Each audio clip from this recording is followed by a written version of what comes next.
Emotions! Another thing no one taught us how to manage in school, so here's a random man on the internet with a moustache and a British accent about to tell you 3 ways you can regulate your emotions better, so they can stop sabotaging your life. First of all, my name is Lewis. Nice to meet you, or nice to have you back. Let's differentiate between emotional regulation and emotional dysregulation. Put simply, emotional regulation is when you manage your emotions in healthy ways. Emotional dysregulation is when your emotions become too overwhelming that you can't manage them in healthy ways. And how we regulate our emotions is largely a consequence of how we were raised. And trigger warning if your parents were absolute arseholes. When we were younger, some of us might have experienced something called pervasive invalidation, whereby we were programmed to believe there was something wrong with us because of how we felt. I feel angry. How dare you feel angry? Apologise right now. All of which leads to emotional invalidation, where you grow into an adult believing you have no right to feel whatever you're feeling, all of which creates the perfect storm for inner emotional chaos. But the good news is, there is an incredible psychotherapist called Sherry Van Dyke who wrote a superb article about how we can regulate our emotions. And she utilises a psychological discipline called DBT. DBT, just quickly, stands for Dialectal Behavioural Therapy, and it was created by an American psychotherapist called Marsha Lynham. And managing your emotions based on the DBT framework involves 4 components: core mindfulness skills, distress tolerance, emotion regulation, and interpersonal effectiveness. But for the next few minutes, we're going to centre in on this part, emotion regulation. Right, enough of the explanation and the incredibly diabolical rubbing of my whiteboard. Let's get into how you can regulate your emotions. First of all, you need to regulate your emotions as quickly as possible, and you do so by turning to the body. If you've watched any of my previous videos about how to get out of a rut, you will notice this principle come up more than once. You cannot fight the mind with the mind, you have to turn to the body. There's a principle in neuroscience, which I've also mentioned before, which goes like this: I'm not crying because I'm sad because I'm crying. And when you understand that principle, you're able to see the incredible power of something called biofeedback, in the sense that our body is always sending signals to our brain in terms of how we should feel. So, when you're feeling emotional distress, to quickly regulate your emotions, number 1. First of all, I would suggest, like they do in yoga, do a forward bend for 30 seconds while breathing. This stimulates your parasympathetic nervous system, which calms you down. For example, you might just lean forward, let your top half of your body get very heavy and just chill out here for 30 seconds while doing some deep breathing. This will get you into your body. I would pan the camera down and show you what I'm doing, but I don't want someone to take a screenshot of my feet and put it on OnlyFans. So anyway, whoa, nobody move. I've lost my brain. Number 2, shouldn't have rubbed that out, my bad. Number 2, paced breathing. Much more of a socially acceptable thing to do, especially if you're in a group rather than a forward bend. All you do here to calm yourself down and get you out of your head and into your body is you exhale for longer than you inhale. That's the only thing you need to know about your breath. If you want to increase your arousal and excitement, inhale longer than you exhale. If you want to calm yourself down, exhale longer than you inhale. I recommend here the box breathing technique. Inhale for 4, hold for 4, exhale for 4.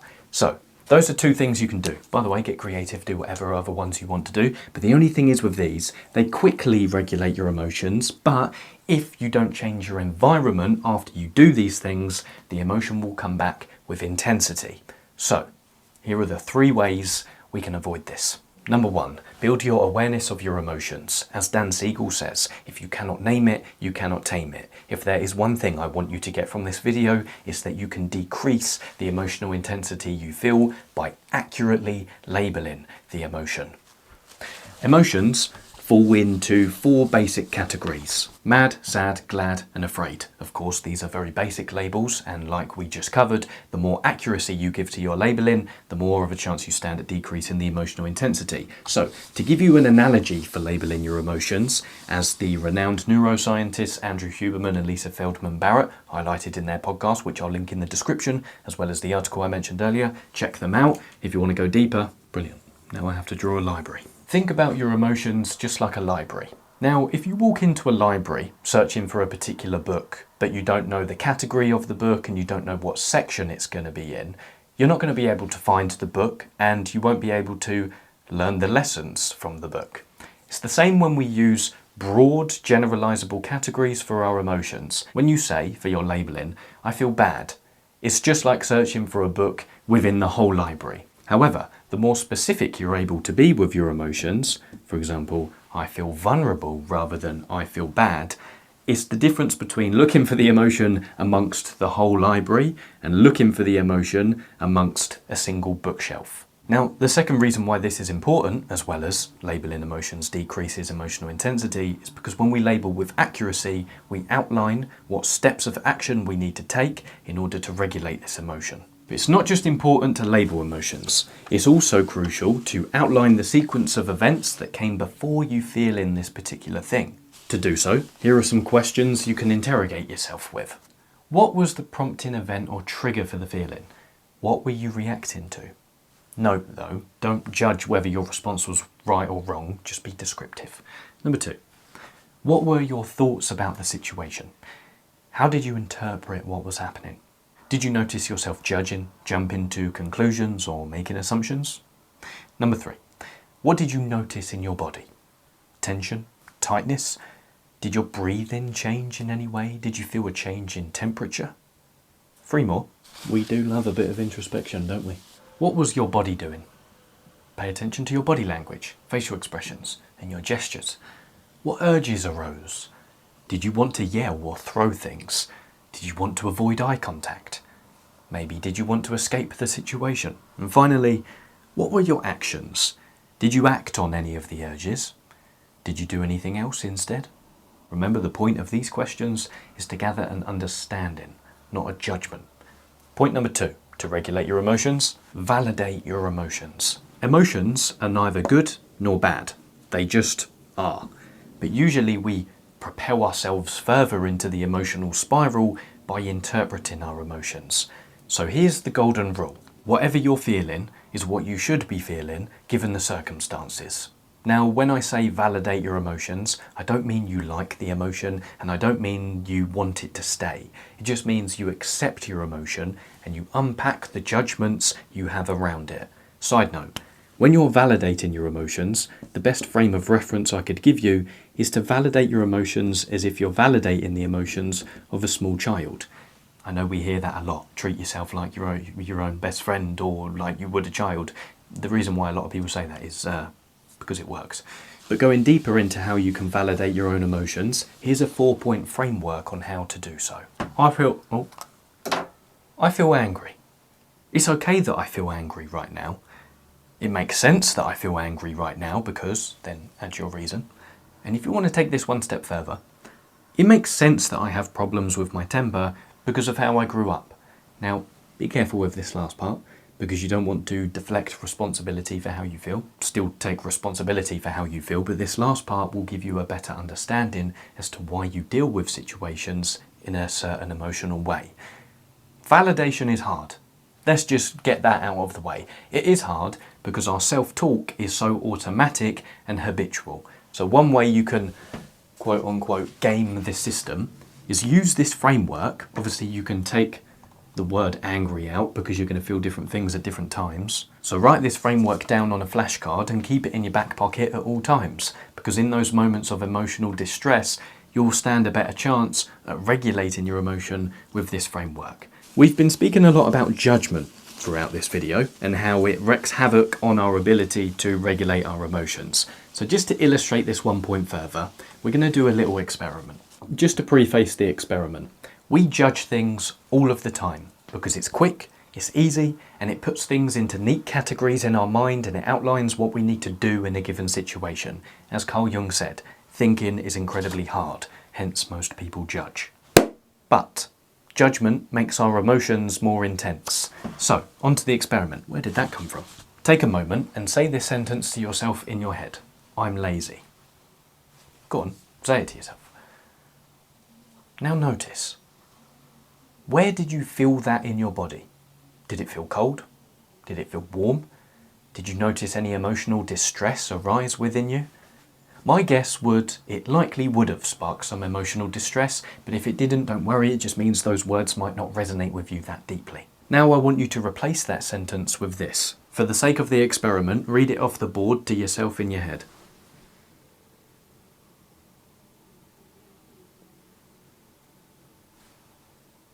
Do you notice any difference with saying these two sentences to yourself in your head? One being a judgment, one just being a simple label of your emotions. Again, my guess would be that this sentence sparked more emotional distress and this sentence didn't. I got this experiment from Sherry Van Dyke, the woman who wrote the article I put in the description.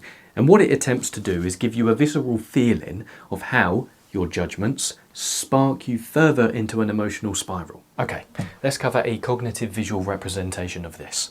In point 3, we're going to cover a saying, which I'll give you a little gush about now. Emotions love themselves, which is to say, when we feel an emotion, it tries to get us to feel that emotion more to increase the intensity of it until that emotion's message has been received. And we fuel that emotion by judgment. Let's imagine you do a bad habit. What do you feel after? You feel guilty. Then you judge it. You think, I'm such a failure for doing this bad habit, which results in feeling more guilt. Then you turn to your coping behaviours, perhaps doing that bad habit more, and then you feel more guilt. You see, guilt, it's just being propelled further and further by this judgment. Now, I've experienced this many times throughout my life, and I know many young men have, because a lot of us on the self-development scene try to do something called NoFap, which is where we abstain from masturbation and watching things we shouldn't. And a lot of people have come out and made videos about why NoFap doesn't work, primarily because of this sequence. You do the bad habit because you're a fallible human being and you're going to make mistakes. You feel more guilt, and then the whole cycle is spiraling out of control because the guilt is an uncomfortable feeling you want to escape, so you do the bad habit more to escape it, and then you judge yourself more, meaning you feel more guilt. Imagine if we changed this with the experiment we just covered. You do a bad habit, you feel guilt, but then you label it, you don't judge. You say, I feel guilty because I did a habit I'm trying to quit. Then what happens? The emotional intensity decreases, and best yet, the emotional message of the guilt is now detected. The guilt is teaching you what not to do in the future. So, remove all judgments of your emotions for simple emotional labelling like this. And lads, if you want me to do a video about NoFap and all that, let me know in the comments. Number 3, reduce the intensity by acting opposite. Okay, so the process we've followed so far is, number 1, you become aware of the emotion. Number 2, you validate it through simple labelling, not judgment. And number 3, you need to decide whether you want to reduce this emotion or not. 2 examples for you. Let's imagine you feel angry during a conflict with someone, or you feel socially anxious in a group setting. Your social anxiety and your anger aren't going to help you in either situation. So, number 1, label the emotion. Number 2, validate it. But number 3, find the urge of that emotion and act opposite. Because remember what we said a few moments ago, emotions love themselves, which means they cause us to act in ways that make that emotion more intense. But when we act opposite to what the urge of that emotion wants us to do, we starve out that emotion. And of course, in some situations, acting opposite is going to put you in more danger. For example, a grizzly bear running towards you. If you try and give it all Billy Big Bollocks and get it in an armbar instead of running away, then you're going to die. But in less extreme cases, this is what acting opposite looks like. In the context of anger, let's imagine you get into an argument with your partner, but you realise the anger isn't serving anyone. So you act opposite and you say, I don't want to have this conversation right now. I'm going to go to my room and cool off. And you sit there and you read. But you notice that you're having angry thoughts about your partner even when they're out of the room. So again, you act opposite and you challenge yourself to think about all of their positive qualities. And when you come out of the room, again, you act opposite and you speak to them respectfully and as calmly and as slowly as you possibly can. And lastly, in the context of feeling sad or depressed, you might naturally isolate yourself from others, stop saying yes to invitations, and stop doing your usual things. But if you act opposite, you might force yourself to say yes when you're invited to social events, force yourself to do a workout even though you don't have the motivation to do so, and otherwise just continue your usual routine. If you want to find out more about how to beat depression, feel free to click this video up here and watch it after this one. But acting opposite might take time. And I know one of your objections is likely, but Lewis, isn't this just suppressing our emotions? No, because you only act opposite when the emotion has delivered its message, but is now getting in your way. So, in summary, number 1, emotions serve a purpose even when they're distressing. Number 2, emotional dysregulation is when you struggle to manage your emotions in a healthy way. To manage your emotions in a healthy way, increase awareness of your emotions by noticing what do you feel in your body, what sensations have arisen. Number 2, validate your emotions without judgment, only through simple labelling. And the more accurate you can be in your labelling of emotions, the more you're able to manage your emotion. Finally, number 3, reduce emotional intensity by acting opposite. First, become aware, then validate, understand the urge that emotion wants you to act upon, and then do the opposite, only after your emotions are now getting in the way. I think that's it. Oh, there's a bonus point. You still here? Okay. The states of mind exercise is something you can do when you're feeling heightened emotional distress. So, there are 3 states of mind we have: reasonable, emotional, and wise. Our reasonable state of mind is when we're thinking rationally and logically. Our emotional state of mind is when we're tapping into our intuitions and gut feelings. Our wise state of mind is our combination of these first 2 states of mind. Now, think about a problem you're currently dealing with or the emotional distress you currently feel. Imagine a friend is experiencing that, and then tap into your wise mind by giving this imaginary friend counsel. Tell them how you think they should best deal with this issue. Or, alternatively, imagine an incredibly wise person in your mind giving you advice about a situation or issue you're currently dealing with. Pay attention to their words, tone of voice, and the comfort they transmit to you. Okay, we'll leave it there. Stay disciplined, playful, and dangerous. Adios, muchachos y muchachas.